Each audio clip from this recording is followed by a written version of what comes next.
I'm Alan Gelb, and good to see you all tonight. I'm a founding member of Indivisible Columbia, New York, which actually started as Indivisible Chatham, New York, back in 2017. And since then, we have organized canvassing for each election, and we've had quite a bit of success, I'm happy to say. We helped yield electoral victories for Antonio Delgado twice. We helped elect a Democratic sheriff and a Democratic district attorney, and we have been sort of central in establishing Columbia County as one of the most canvassed counties in the state, if not the nation. And that's quite a feat because canvassing in Columbia County is a little more challenging than it is in a city or whatever. Okay. Um, we're organizing again to pack the house and getting people out in support of our terrific candidate, Josh Riley. Uh, our secret weapon in all of these elections has been an office out of which we can effectively organize canvassing. This year, in partnership with the Chatham Democrats, we have secured a terrific office at 2 Park Row, which we will have through November. And we're hoping to see a lot of people going in and out of there. And now we have, I think we're all feeling some significant wind beneath our wings with the latest report was 170,000 people have volunteered to help the Harris campaign across the nation.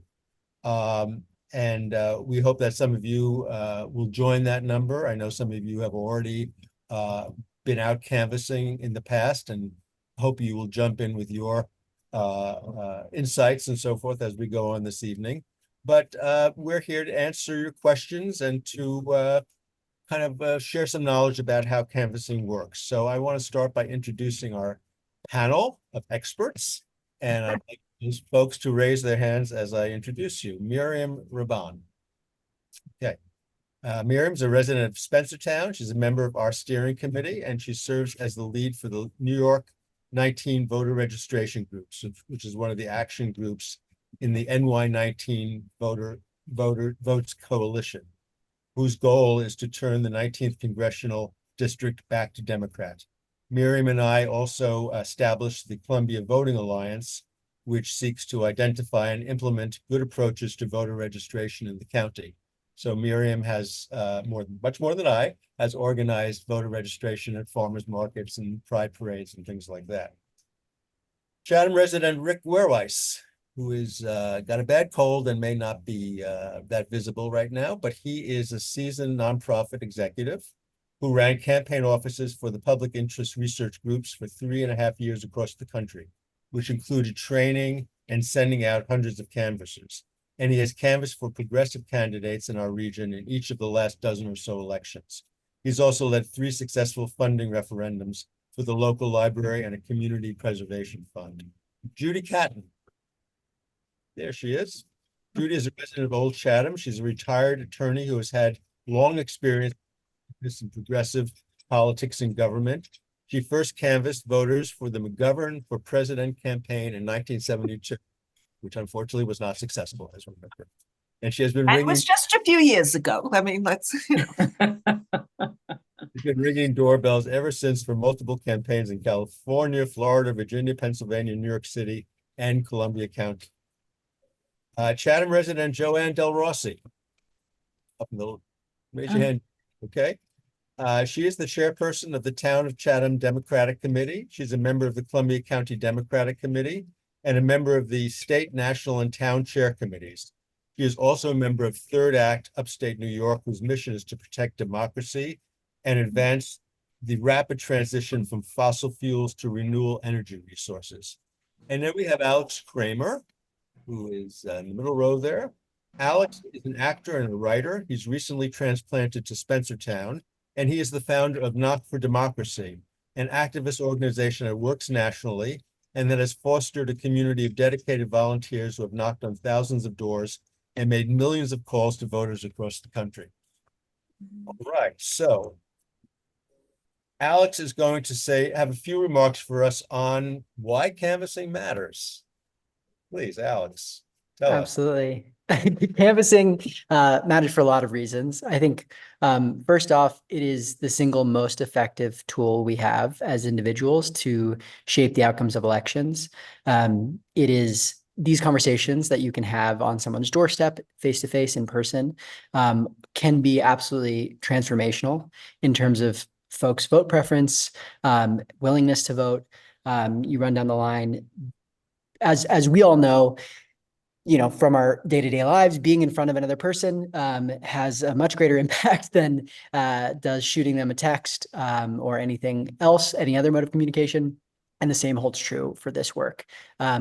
I think all of the panelists would agree that they've had some truly transformational experiences going door to door and talking to people. I think the other piece to mention is that this work is so personally fulfilling and meaningful, and frankly can be fun. Miriam and I were on a call last night. We're having a argument whether canvassing or going on a hike is actually a more enjoyable experience. I was saying canvassing, maybe tops the list for me personally. I think the experience of going to door, meeting members of your community, other communities, and understanding the spectrum of opinions beyond what just exists online or in our email inboxes, really understanding on a granular level what matters to voters, and what feels like the salient issues of the day for people is a way not only to, slowly work people towards supporting our candidates, but really shaping our understanding of what makes politics, and what makes community. So I believe I've been, running canvassing trips now for going on 8 years, in the New York area and in Pennsylvania. And I've had some really truly transformative experiences, and I've watched hundreds of other people have the same. And I am so glad that Alan and others are organizing this Zoom, because for any of you who haven't done this work, I imagine you've probably postcarded or sent letters or anything like that. There is so much value to taking this extra step, and driving a little bit to show up at someone's door and showing them that you care, because a letter in a mailbox definitely means something, but someone driving up your driveway and showing up at your door and saying that they want to hear about the issues that matter to you as a voter, that makes an enormous difference. And together, if we're doing it en masse, can really swing elections. So I'm a believer, and I'm grateful that this space is being held so that all of you can come on board as well. That's great, Al. Back to you, Alan. Thank you so much. Folks, I forgot to mention that I'm inviting you to put questions in the chat box, and then when we get to the Q&A part of this, we'll take them as they came in, okay? We want to spend a few minutes just talking about the qualities of an effective canvasser. What kind of qualities you want to sort of project to do this job well. And I just want to start, and then I'll open up to the panelists here to jump in with their thoughts. But I want to start with something I got from Adelia Moore, who some of you, I'm sure, know, and she couldn't be here tonight, but she sent me something that I thought was rather inspiring. So let me read it. She says, "The most important thing is to be curious. Who are the voters in my town or on this turf? It can be really fun to knock on doors of houses you've passed by a million times, or to explore a new road you've never seen. Then later, if you pass the house again, you have a person and a conversation to remember. Because after all, that is what canvassing is, having conversations with people." Okay, so now let's talk about what characterizes these kinds of conversations. Any of our panelists want to jump in with some insights? I'm sorry, Alan, I was reading Cindy's question. What was the question? Could you repeat it? Let's share some of our insights about what we think it takes to be a good canvasser. I'll start. I think you have to be a listener, okay? We're not there to tell people what they should do, or, we're not there. We're there to connect with people, and that's very difficult to do if you're not a good listener. And I guess that next step would be to talk about what makes a good listener. So I think being respectful is part of that. When I go canvassing, I wrap my mind around it a bit, and I tell myself, Miriam, you're going to be uniformly polite and respectful through the time you're canvassing. You're not going to respond to any provocation. You're certainly not going to argue.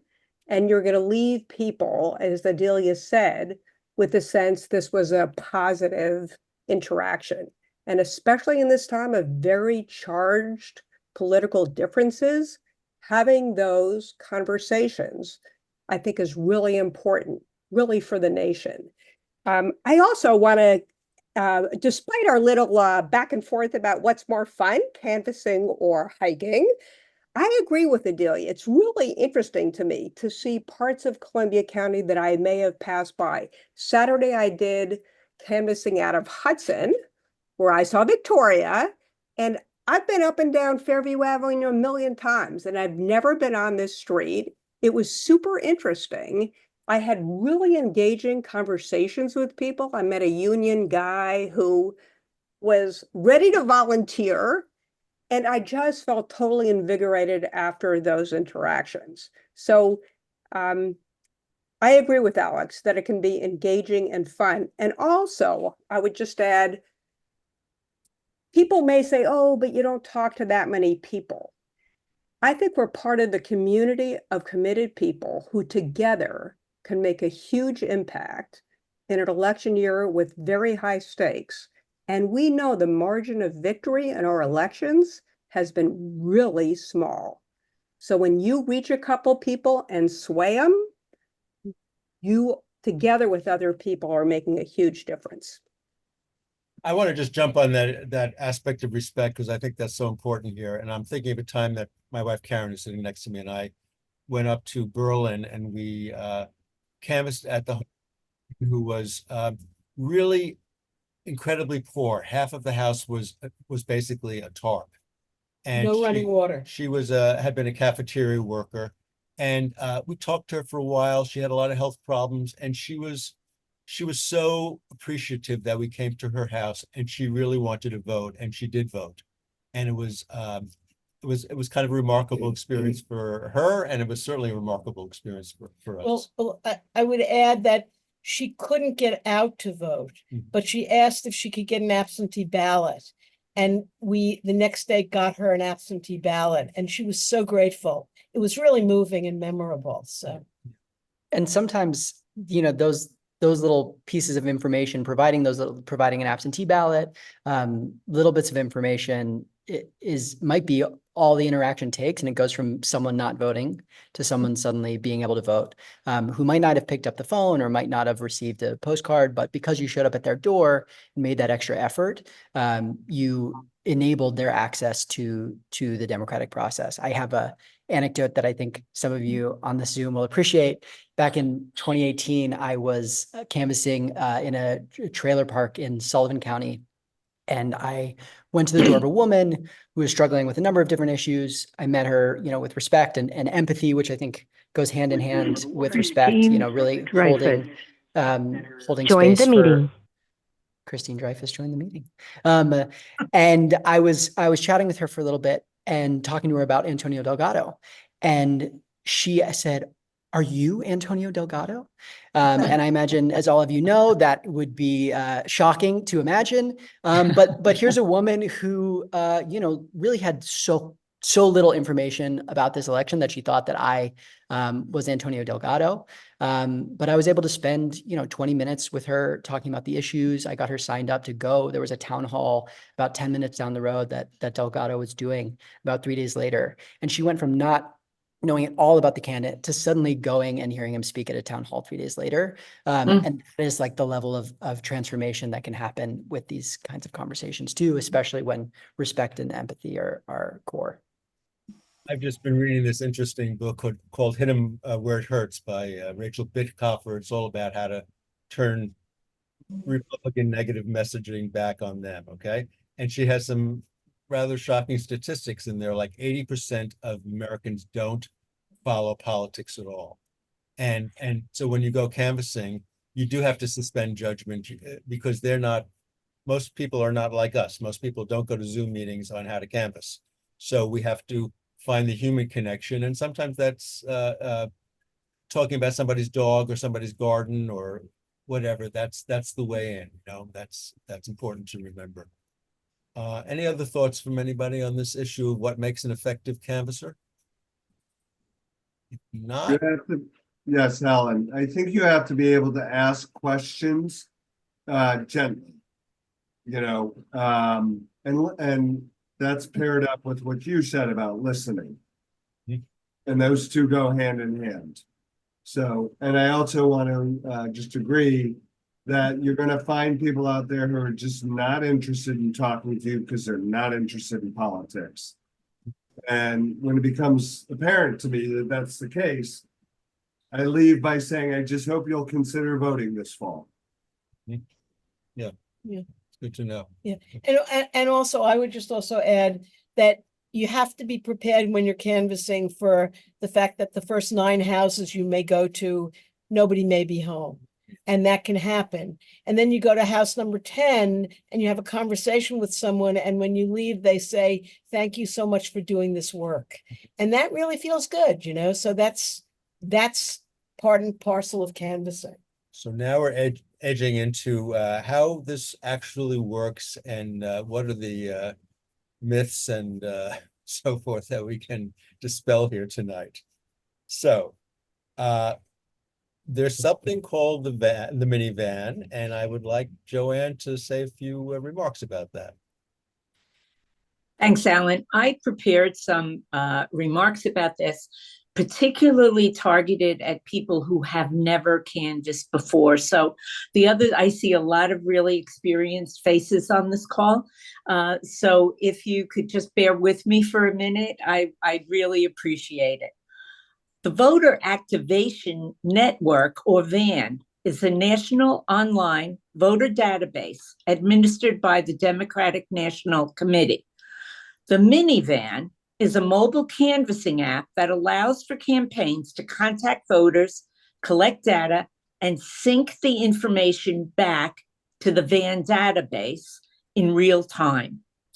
With Minivan's instant data sync, campaign staff can quickly see canvass results, not to mention all of the time previously devoted to entering data from paper packets can now be directed toward phone banking, canvassing, or other campaign work. So when you arrive at headquarters for a canvass, if you don't have the Minivan app already downloaded, a trainer will assist you in downloading it to your cell phone and in setting up an account. The trainer will also go over the script and provide a list of houses to be canvassed. New users can be paired with an experienced canvasser to learn the app and how to approach potential voters, if this option is available on a given day. You will quickly get accustomed to using the VAN and will find it to be a very valuable tool. I just want to let everybody know that you will not be alone. You will be supported. You will be trained. And you will have a wonderful time, like Miriam and Alex have mentioned. It's going to be just a great experience, and it's the right thing to help the campaigns. Can I also add that the van has maps? It will set up a route for you that is logical and sequential. And I mean, it really lays it out. And what you are asked to report back and will become part of the database are various responses or interests shown by those people with whom you are speaking, most emphatically those who, if they vote, will vote for Josh Riley in this case, or hopefully Kamala Harris as well, which is to say that you're narrowing the universe for subsequent reach out to voters who will, once they vote our way. So it's very important, not only as a persuasive tool, but also as a data gathering tool. And it's fun. It's fun. And the New York State committees provided all maps with each of the turfs, an actual printed map. So that's really a nice thing, because you're not going to have to look at your telephone to see the map. You'll have a printed map on a piece of paper, but the rest of the information will all be on your phone. And again, anybody who's planning to canvass will go into the office, and training is available on the spot. Training can be done in a matter of 10 minutes, something like that. Is that Sure. Okay, yeah, so it's not a big commitment of time. Also, you mentioned you're not doing this alone, and you're not doing it alone either when you go out on the road, okay? Right. We strongly encourage people to do this in pairs. There are people who do it on their own and they're happy with it and they feel good about it, but we think it's a good idea to do it in pairs. So and if you don't have somebody to come in with, there's usually the option of being paired with somebody who will go out with you, and that's great. I became rather friendly with this person I met through canvassing, and that can certainly happen. That's very nice. You know, Uh, just in terms Oh, of go ahead. great things that happen when you canvass, a woman who's currently my very good friend, I met canvassing for Antonio Delgado. And one of the things I admired about her is she was a great canvasser. And it was because people could tell she was genuinely interested in what they had to say. So she's authentic, she's respectful, she's engaging. And one guy who seemed very closed in when we first came, after she started, I guess it was Rick who was saying, asking questions and listening. He told us a lot about what he thought. And I find people like telling you what they care about if you're willing. Mhm. And to that point, I think there's a worry that you got to show up being an expert, whether it's on the candidates or on how to have the conversations, and that really isn't required. I think to Rick and Miriam's point, the key is really just being a person, and showing up and asking questions and listening, and knowing that you'll have materials with you from the campaign. And you can also always like take down someone's information and say that you'll follow up with additional info at a later time. If you don't have all the answers, it can feel intimidating, feel like you got to be able to show up and have a slick spiel. And that really is not what this is about. It's about showing up, willing to listen and just connect with people. Yeah, and being a neighbor. I mean, you're a concerned neighbor, and you're not slick, you're not being paid. That's the reality and that the authenticity that we were talking about. You know, it actually really makes a huge impact on people if they ask you something and you don't know. When you say, let me check on that and get back to you. And then when you get back to them the next day, they're like, whoa, she really meant that when she said she was going to do that. It's very powerful. Yeah, and as we say, you will have materials, palm cards and doorknob hangers and things like that. So we'll go equipped to have some facts with you. As far as when canvassing takes place, there are no set times of the day for canvassing. They usually take place when people are more likely to be home. So we're talking about weekends and weekday late afternoons and early evenings. We will talk later about the actual specific times that canvassing weekends are taking place in August, so stay tuned for that. Then there's the question of, well, whose households do you go to? I'm afraid to drive up that driveway and have a hostile conversation with somebody from the other side. Can anyone speak to the kinds of people you're going to be going to? Well, my impression is that the turfs that we currently have at headquarters are all registered Democrats. We'll be visiting all registered Democrats. So I think the conversations are going to be really comfortable and really good. I'm actually really excited to go out and chat with my neighbors. I think the point should be made, obviously, that one's safety is a priority. And if there's anxiety or concern or a Doberman Pinscher on the front lawn, you pass it by. You do not have to feel obligated to put yourself into any discomfort. There is even a place in minivan to put dog, like dangerous dog, and worse, right? That you can't get in. I remember once, I'm pretty persistent at getting in. There was a big high fence, and there was you had to have a key to get in to get to the place. And even I realized probably not a good idea to jump the fence, but you can indicate. if there's a barrier to going and save someone the next time. Yeah, And- actually, on our little preparatory meeting last night, to organize this thing, it turns out that none of us have ever had a really bad experience with canvassing. It's been, you know, the range has gone from sort of inconsequential to, you know, maybe some people say not interested in sort of a blunt way. That's not the most pleasant thing to hear, but you could, that kind of thing. But I certainly have never had a scary conversation, and nor have I heard others have that. And you will not be alone. Yeah. You will And- have a partner. And we're really targeting low propensity voters, correct?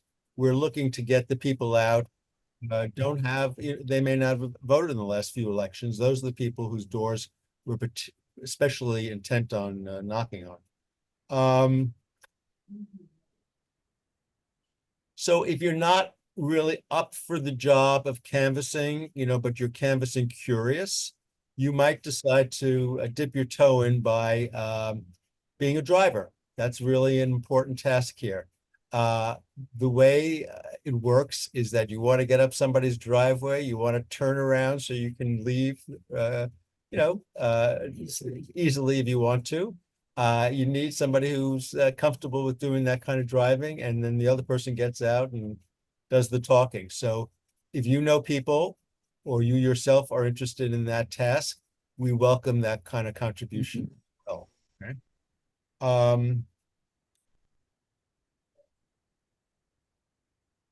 Okay. Ellen, there's also, you may be about to say this, but there's also the greeter role. You know, there's someone who's at the launch site, and we want to make sure we get people's names and contact information. So you can be the gracious person who welcomes people and make sure we can follow up with them. Great. All right, is there anything, panel, that we haven't covered that we should have before we launch into questions? Anybody? Okay. I think we should tell some little anecdotes of our highlighted moments. Well, at least Okay. I will. I will say I was assigned in 2012 to the African American community in Richmond, Virginia, to ring doorbells for Obama.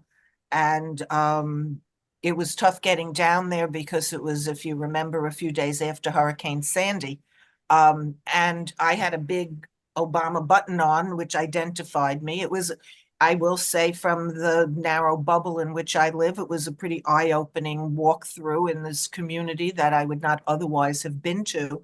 But I walked up one driveway. It was a particularly unkempt lawn. And I knocked on the door and no one was there. And I was putting literature in the door when I saw this face. I saw eyes looking out at me. And I stopped, and was a little threatening, I will say. I was by myself, I'm sorry to say. But anyway, the door opened. I pointed to the Obama button and the door opened. And this guy who could have been a linebacker, he was huge. He came out and I said, "Hi, I'm volunteering for Barack Obama." And he paused and he said to me, "Where you from, girl?" My accent. I said, I'm from New York." And he stepped out and he embraced me in a hug. That was the most extraordinary thing. And he said, "I'm so sorry for what has happened to your city. And I send you my love, and I send love to all the neighbors." And I said, "Thank you."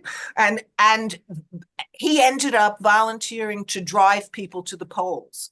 And we actually involved him. I mean, I've lost touch with him now, but we did communicate email wise for a brief period afterwards. So, I mean, it was an amazing moment for me. I assume for him, but certainly for me. Just passing it on. That is a nice story. And I've already told my story of the lady with the tarp. So any other panelists want to share a moment of their long experience with canvassing? Okay, if not, we'll move in questions. Okay, so let's see. Scroll up here. Okay, we have a question. Will you have a video of this event available for publication? We are recording it, yes. Does Indivisible provide info statistics on candidates? I think we've covered that. We will have some materials. We also refer people who want to be, you know, who are really good students and want to be thoroughly armed with information to go to the websites of the candidates where you can have probably as much information there as any voter is going to ask you. But, you know, most people don't get that into the weeds with this stuff. Most of the people whose doors you knock on. Let's see.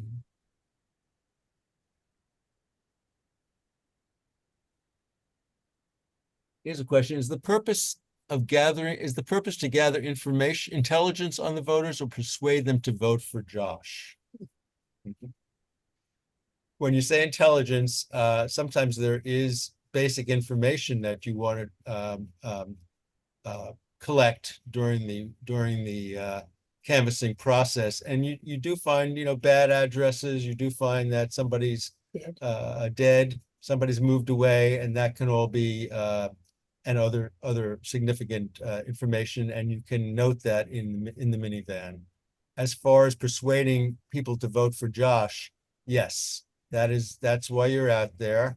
That's the focus, and there's plenty of good stuff to say about him. So you know, that's the good news. Okay. And I see that Rick has also responded to that. Rick, can you just go through what you're saying there? You're You're mute. muted. Sure.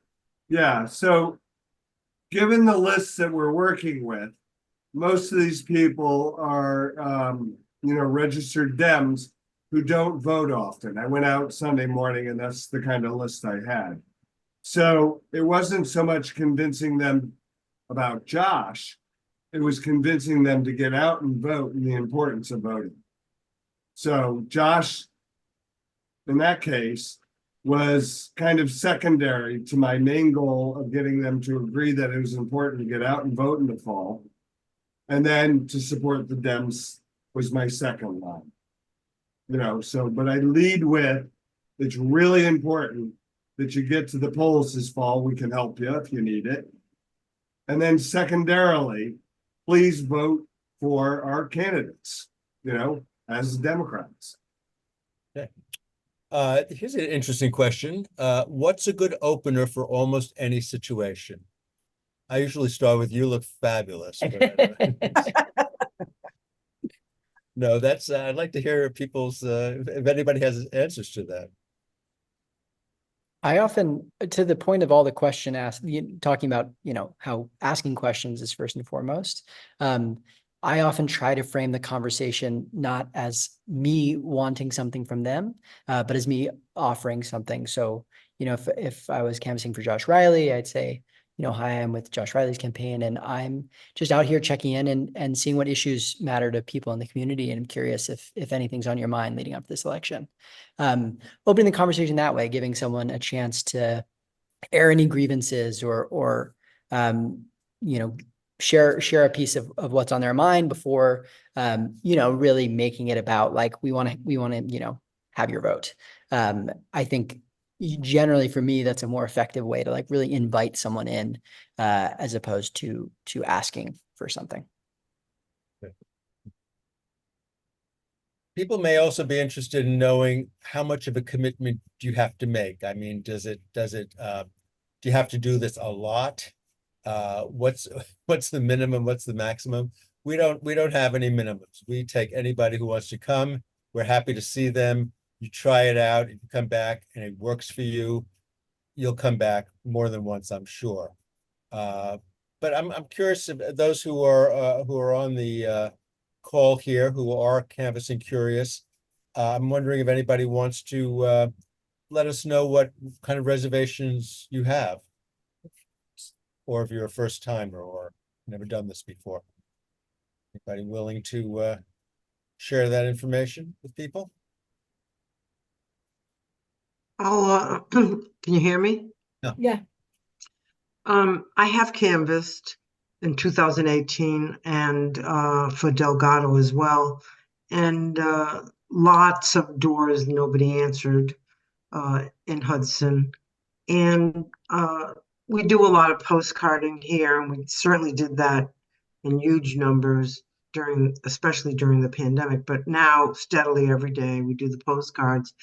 And phone banking, the frustration there is again, very few people that you actually speak to. And now most of the dialers we've used, you don't even leave a message. We have tried text banking, and that's, you got to really pay attention and, you know, takes a lot of concentration in a computer environment.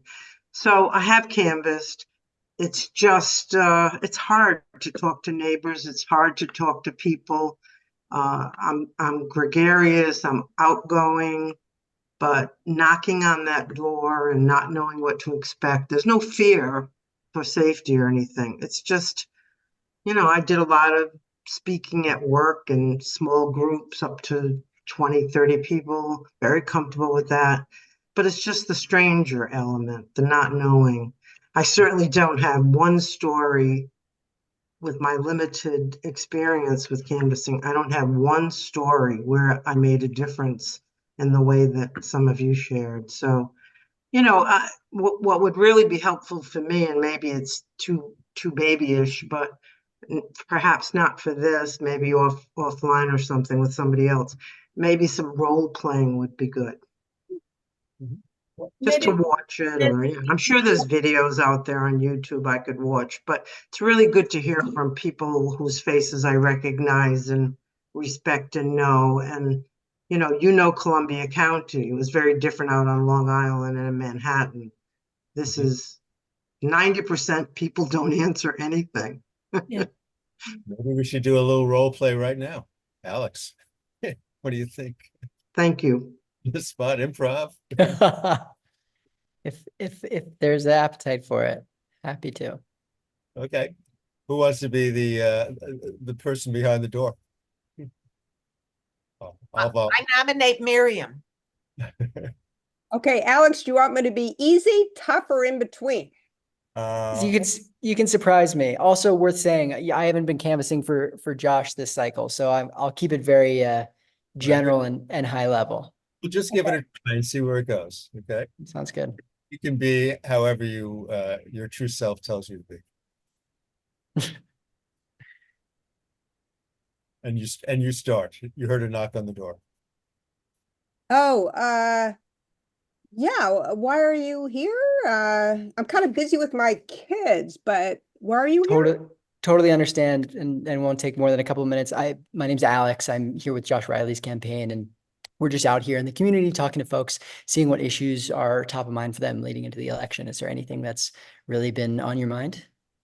Yeah, I feel like voting doesn't make a difference. I feel like prices are high. I feel like people promise stuff. They say I'm going to get broadband access and I haven't. And I just wonder if it makes a difference. Although I do respect you for taking the time and coming to see me. I appreciate that. Tommy, could you go play over there for a minute, please? Go ahead. Yeah, of course. No, I totally understand. And I feel frustrated about how overwhelming the system feels sometimes. And that's why I'm out here talking to folks, because just by being here and having this conversation with you and maybe a few of your neighbors, more people can have a tether to this system that seems so big and so far away from us and feels like, we don't have a say in how things go. Races in this district recently have been decided by just a few thousand votes. That is not that many people. And while it may feel like just you as one person can't make that difference, if you go and talk to a couple of your neighbors and a couple of your neighbors talk to their neighbors, suddenly that's a real meaningful difference in terms of changing the outcome of this election. But I feel that frustration too. And and again, that's why I'm here. Okay, well, I appreciate your coming. I would like to have a candidate who's going to do something about broadband. Does your candidate say anything about that? Yeah, absolutely. And I currently right now, I don't have the specifics on his broadband policy, but I would love if you'd be interested to take down whether your number or your email, and I can send you some more information specifically on his policies. One of my neighbors did tell me that Josh Riley was good on jobs, that where he grew up, it was like a working class neighborhood and his family and friends were losing jobs and he cares about that. So that's my kind of person. He's like that. I got to go because my kid is pulling up my skirt, but I Absolutely. will find out more about him, and I appreciate your stopping by. And I'm going to check his website to see if he says something about broadband. Thank you Perfect. And for coming I'll by. give you this piece of information too. Thank you Okay, so much, thanks. Miriam. Have a Great good job, one. guys. Round of applause. There you go. Karen, was that helpful at all? Pretty good. Yeah, you guys did a really interesting job there.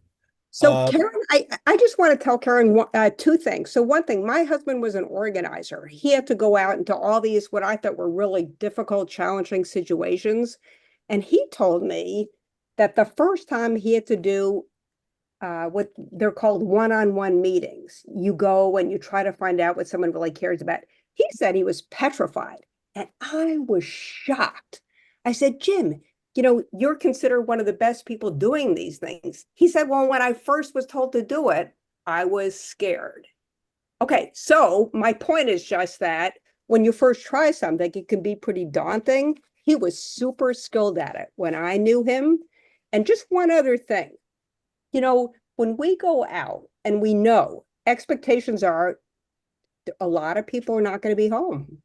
You can't, I don't expect I'm going to have 20 great conversations. So my expectations are if I have a couple of opportunities to talk to people and give people good information, that's a win. And some days, like on Saturday, you just hit, the prize where 2 people who wanted to volunteer, several people who said they were going to vote all Democratic, some who said, I don't know enough about the candidates, but I'll find out. Sometimes you have a great day. But I think it's important to set expectations and realize I'm going out for a couple of hours and it's important and I'm going to just do my best in that amount of time.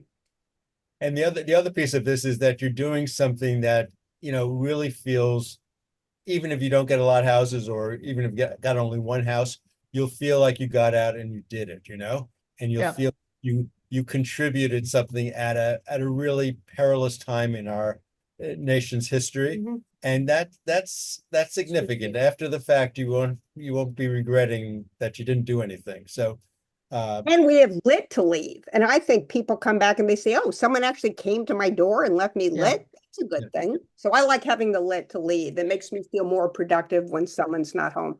And something also we at Not for Democracy, we call it political dusting, which is, if a house is inaccessible or someone's moved, that information is really valuable to the campaign. Those are people that they don't have to then spend time over the rest of the cycle trying to reach. You're bettering their data, you're narrowing their lists and making the work more efficient for everyone who comes after you too.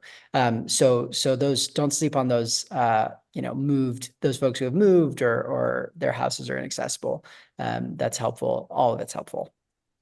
Now, Karen brought up phone banking, and we have with us Victoria, who's a staffer with the Riley campaign, and she said that she would like to spend a couple of minutes talking about phone banking as well. Victoria, are you there? I'm not sure she is, but Elliot is still there, though muted. Oh, there you go. Yeah, hold on. I'm trying to get the video work. Here we go. Hello. Elliot, Yeah. Introduce yourself to the group here. Yeah, so my name is Elliot Schneier, and I'm the Deputy Organizing Director for the New York Democrats in the Upper Hudson Valley. So working for Josh Riley and Michelle Hinchy and so forth in Columbia Green, Rensselaer, Sullivan, and Ulster. Most of those not too relevant to you, but yeah, I think this is a great, not even primer, but training and background on what makes people good at canvassing. And we will give you guys a script if you come to knock on doors with us, but honestly, at the end of the day, you guys have to start these conversations and seem like a human person that can make connections like Alex was talking about. And I think this is if you've listened to this, you're in good shape to do just that. So I will let you know that this weekend in Chatham, you can practice all of what you've heard on this great call at the Chatham office at 2 Park Row. And you can let us know you're coming by signing up on the link I've just put in the chat. And yeah, I mean, I don't think I can add much that hasn't already been said, to be honest, besides that, but we would love to see all you there. And I hope that if you guys are available, you'll definitely sign up for a shift this weekend. Can you just run through, Elliot, what the dates are that? I sure can. So the link that's in the chat there is for the August 3rd and 4th. We have Canvas launches trainings at 10 a.m., 12 p.m., and 2 p.m. So that's when we'll be, giving the whole training and spiel and all that kind of stuff. So you'll get list of voters. We'll make sure you set up on the minivan app, get your literature, answer any questions you have, and then you'll be there for when you come back and everything. That'll be in the Chatham area. Also on that link, you'll see some sign up opportunities for when we'll be back in the area on August 31st and September 1st. And on top of that, I'm going to put another link in here, which is also for Chatham, rather confusingly, on the 10th and 11th. Oh, sorry, Victoria's already put it there. And it's a different link because it's with Swing Blue Alliance, who are a group out of Massachusetts. And so that has a slightly different sign up, but August 10th, August 11th at 10 and 12. So you can sort of peruse those links. Alan, perhaps I could send you those links to follow up with the attendance list on the call, so you don't have to worry about copy and paste from the chat necessarily. And yeah, beyond that, you can get in touch with me at Elliot@NewYorkDems.org. If for anything regarding the campaign in the area, and also you can get in touch with Victoria at NewYorkDems.org if you want to canvass outside of our office hours. All right. I see a question on phone banking in the chat, and we do have phone banking. We have phone banking on Tuesdays and Thursdays at 6 is when we have our regularly scheduled phone banks. I will find the link for that shortly. But so those are when we have like the trainings and there's other people on the line and all that kind of stuff. If you want to make some calls outside of those, slots, obviously within sociable hours, you can do that by contacting Victoria. She can give you a list of people to call as well. Thank you, Elliot. Are there any other questions that we can answer for anybody? If not, we're going to wish everybody a good night. Thank you so much for coming, and we hope to see you in the office at 2 Park Row. Thanks, panelists, for being here. Thank you, everybody.